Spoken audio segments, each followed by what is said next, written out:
It is a joy to give glory and praises to God the Father and His Son. Hello, and thank you for joining me. I'd like to welcome you to our daily reading on the Spirit of Prophecy, the great controversy between Christ and His angels and Satan and His angels, Volume 1, 1870, by Ellen G. White. We are now reading chapter 12 from 105 to 118. Before I share with you our chapter reading for today, I would like us to pray. Father, if my people who are called by thy name, we say, shall humble themselves and pray and turn from their wicked ways, then you will hear from heaven and heal our lands. Lord, as I profess your name, may humility, justice, and love for mercy be placed in my heart.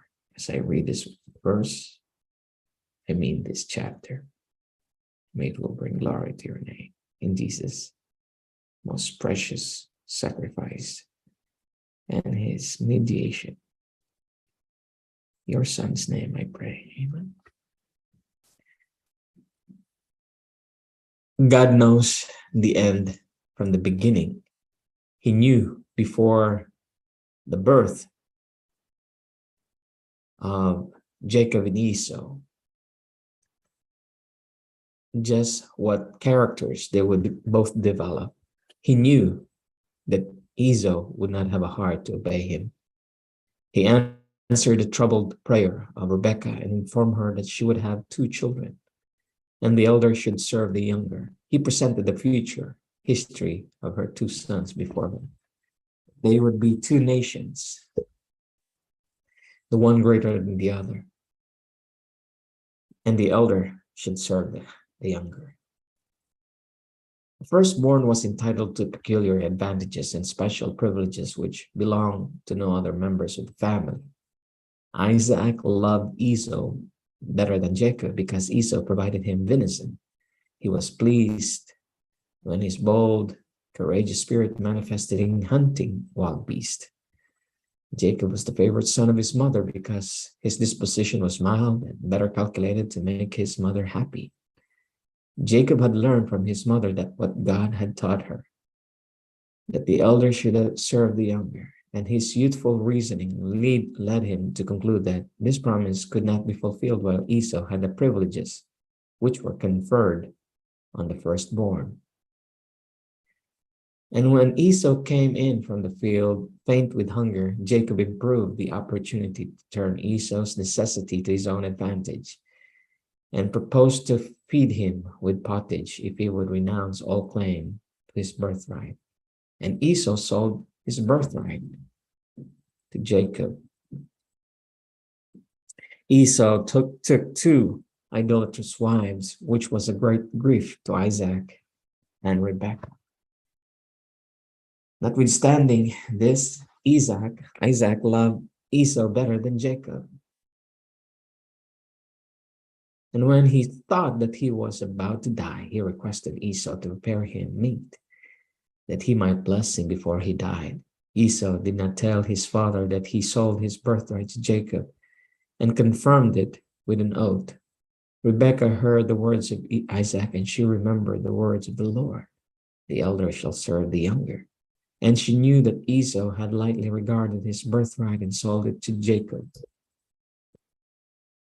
She persuaded Jacob to deceive his father, and by fraud received the blessing of his father, which she thought could not be obtained in any other way. Jacob was at first unwilling to practice this deception, but finally consented to his mother's plans. Rebekah was acquainted with Isaac's partiality for Esau and was satisfied that reasoning would not change his purpose. Instead of trusting in God, the disposer of events, she manifested her lack of faith by persuading Jacob to deceive his father. Jacob's course in this was not approvated by God. Rebekah and Jacob should have waited for God to bring about his own purposes in his own way and in his own time instead of trying to bring about the foretold events by the aid of deception.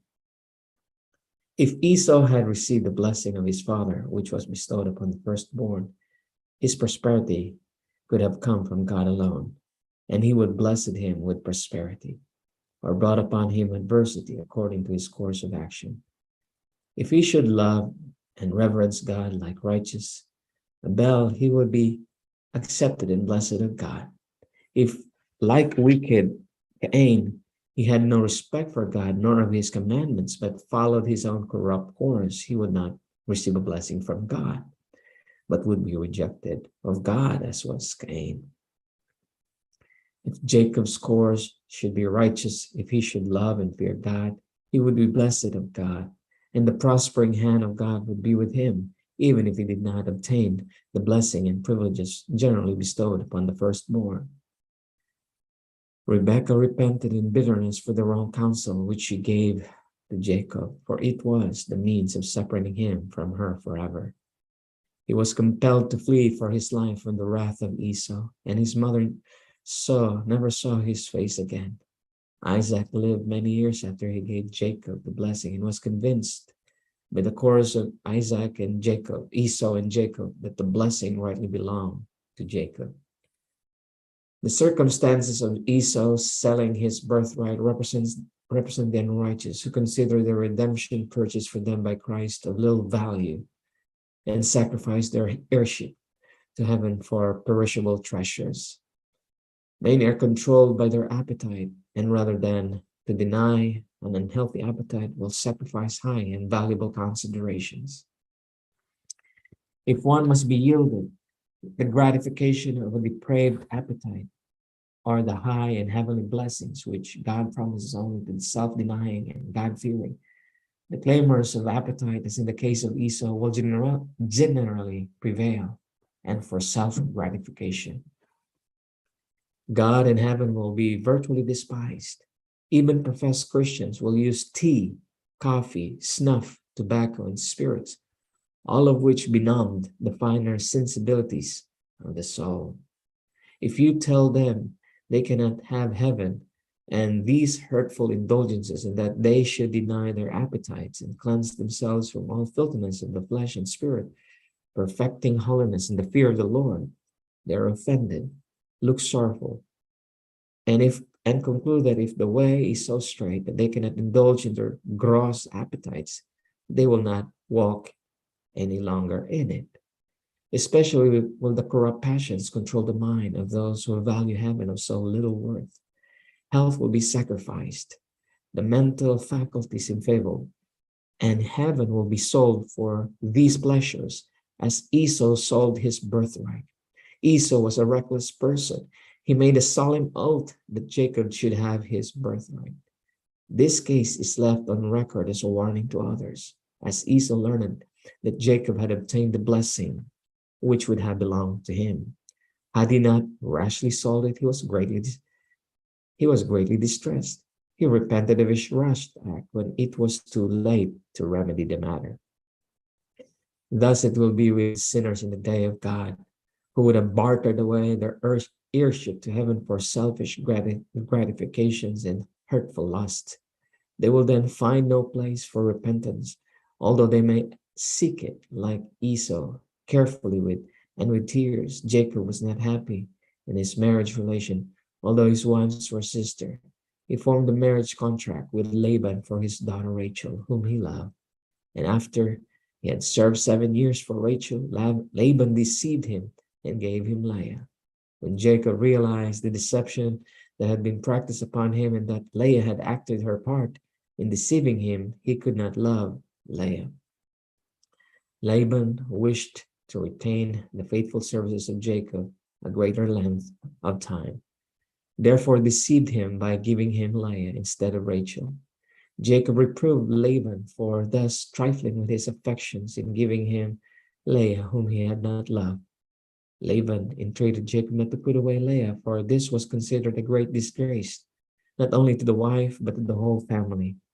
Jacob was placed in a most trying position, but he decided to still retain Leah and also marry her sister, um, and also to marry her sister.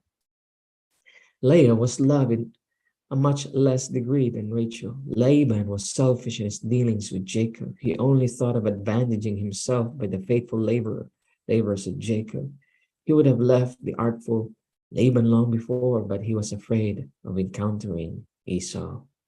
He heard the complaint of Laban's son saying Jacob had taken away all that was our father's, and that which was father's hath he gotten all this glory. And Jacob beheld the countenance of Laban, and behold, it was not toward him as before. Jacob was distressed. He knew not which way to turn. He carries his case to God and intercedes for directions from him. The Lord mercifully answers his distressed prayer. And the Lord said unto Jacob, return to the land of thy fathers and to thy kindred, and I will be with thee.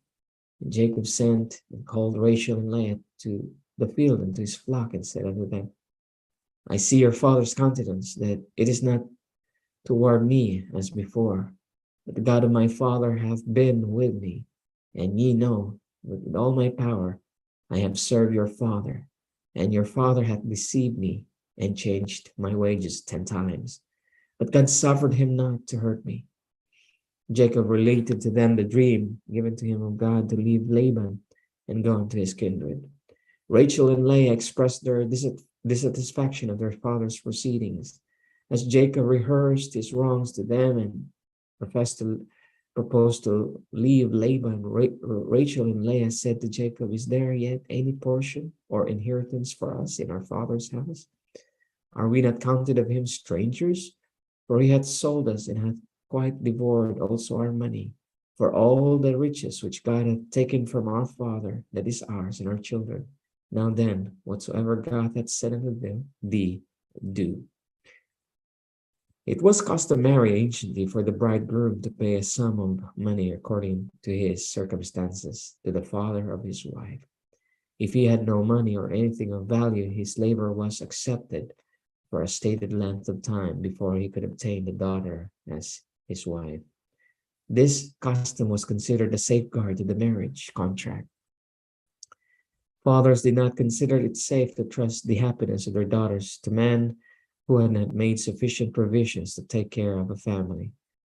If they had not ability to manage business, to acquire cattle or lands, they are afraid that their lives would be worthless, but that the truly worthy would not come discouraged. A provision was made to test the worth of those who had nothing of value to pay for a wife. They were permitted to labor for the father whose daughter they loved. Their labors were engaged for a certain length of time, regulated by the value of the dowry required for their daughter. In doing this, marriages were not hasty, and there was opportunity to test the depth of affections of the suitor. If he was faithful in his services and was otherwise considered worthy, the daughter was given him as his wife, and generally all the dowry the father had received was given to his daughter at her marriage. When a contrast to the course now pursued by parents and children. What a contrast to the course now pursued by parents and children. There are many unhappy marriages because of so much haste to unite their interests at the marriage altar by most solemn vows before God without previously weighing the matter and devoting time to sober reflection and earnest prayer. Many move from impulse. They have no thorough acquaintance with the dispositions of each other. They do not realize that the happiness of their life is at stake. If they move wrong in this matter and their married life proves unhappy, it cannot be taken back. If they find they are not calculated to make each other happy, they must endure it, and best they can. In some instances, the husband proves to be too indolent to provide for a family, and his wife and children suffer. If the ability of such had been proved, as was the custom anciently before marriage, much misery would have been saved. In the case of Rachel and Leah, Laban selfishly kept the dowry which should have been given to them. They have reference to this when He say, He hath sold us, and hath quite devoured us also our money. In the absence of Laban, Jacob took his family and all that he had and left Laban. After he had pursued his journey 3 days, Laban learned that he had left him, and he was very angry, and he pursued after him, determined to bring him back by force. But the Lord had pity upon Jacob, and as Laban was about to overtake him, gave him a dream not to speak good or bad to Jacob. That is, he should not force him to return or urge him by flattering inducements. When Laban met Jacob, he inquired why he had stolen away unawares and carried away his daughters as captives, taken with the sword. Laban tells him, It is the power of my hand to do you hurt, but the God of your fathers spake unto me yesterday, saying, Take thou heed that thou speak not to Jacob either good or bad. Jacob then rehearsed to Laban the ungenerous course he had pursued toward him, that he had only studied his own advantage. He appeals to Laban as to the uprightness of his conduct, while with him he says, That which was torn of beast I brought not unto thee, I bear the loss of it. Of my hand didst thou require it, whether stolen by day or stolen by night. Thus I was, the day the drought consumed me, and the frost by night, and my sleep departed from mine eyes. A shepherd life was one of diligence. He was obliged to watch his flocks day and night. Wild beasts were common and often bold, and would do great injury to flocks of sheep and cattle that were not guarded by a faithful servant.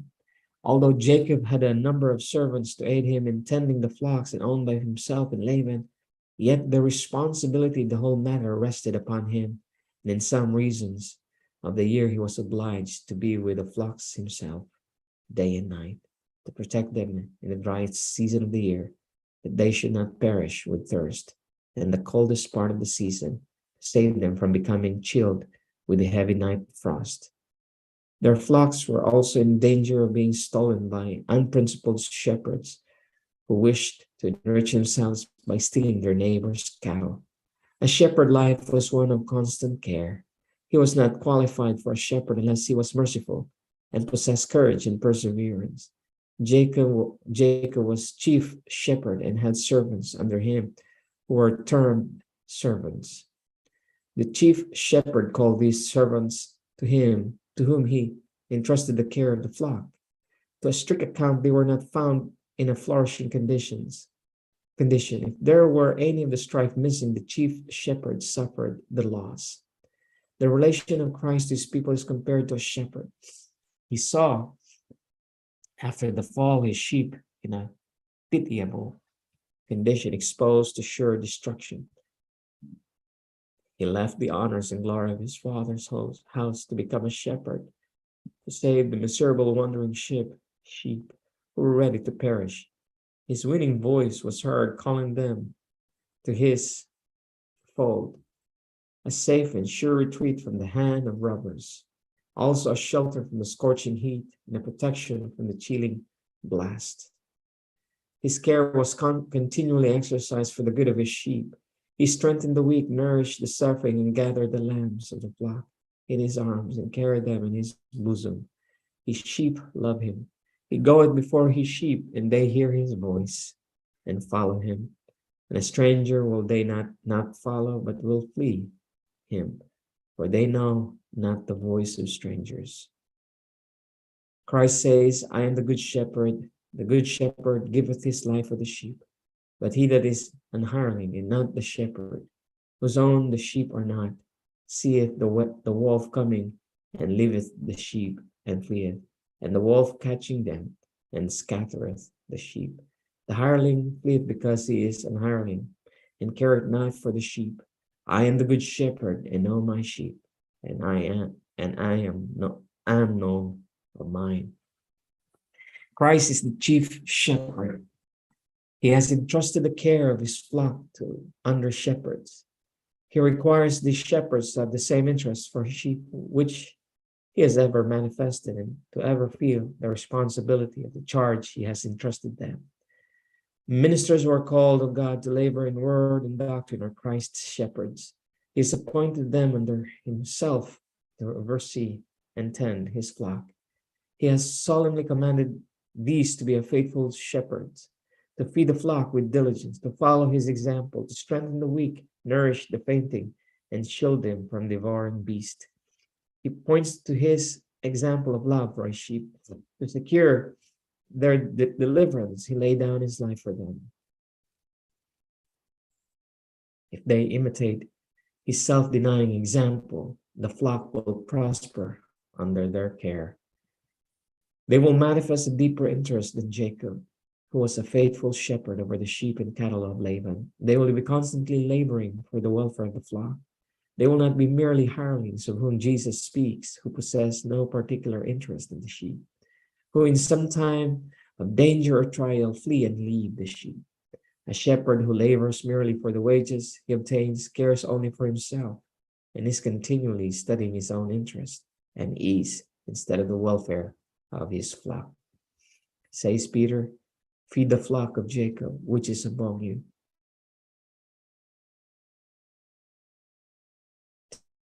Taking the oversight thereof, not by constraint filthy liquor, but of a ready mind, neither as being lords over God's heritage, but being examples to the flock.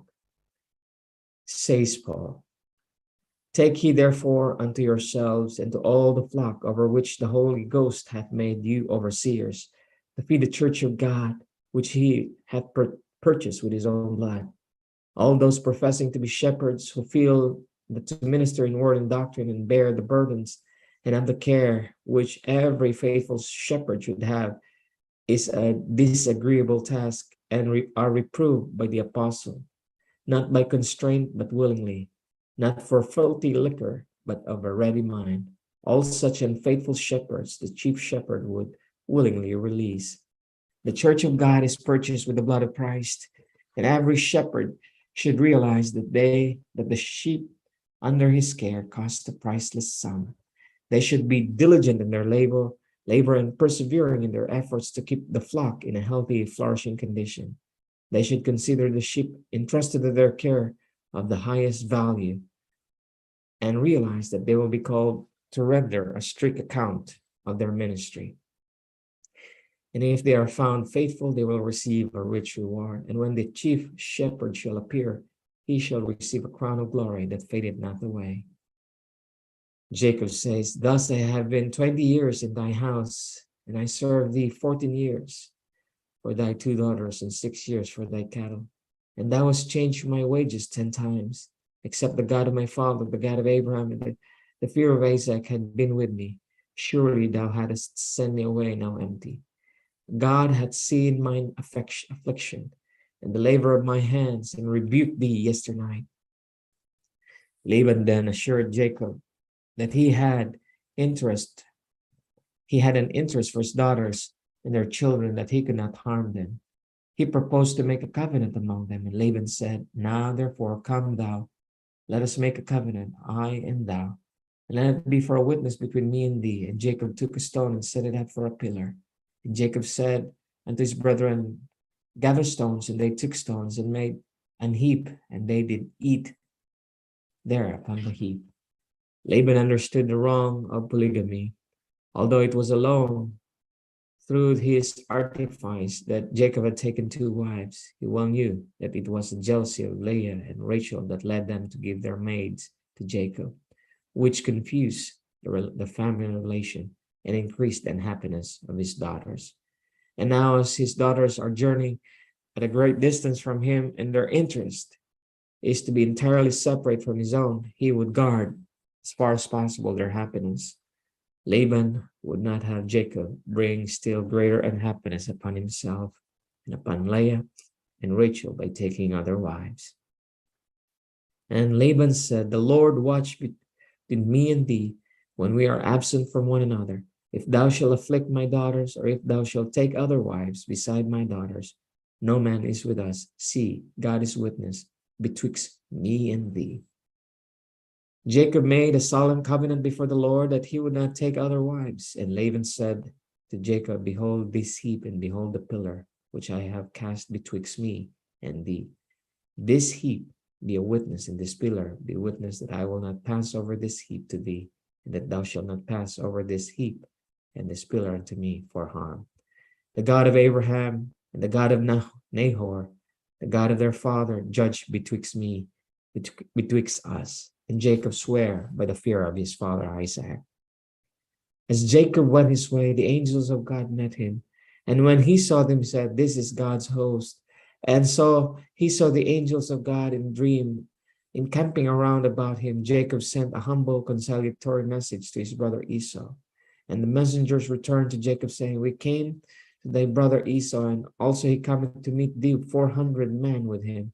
Then Jacob was greatly afraid and distressed, and he divided the people that was with him, and the flocks and the herds and the camels into two bands, and said, If Esau came to the one company and smiteth, then the other company which is left shall escape.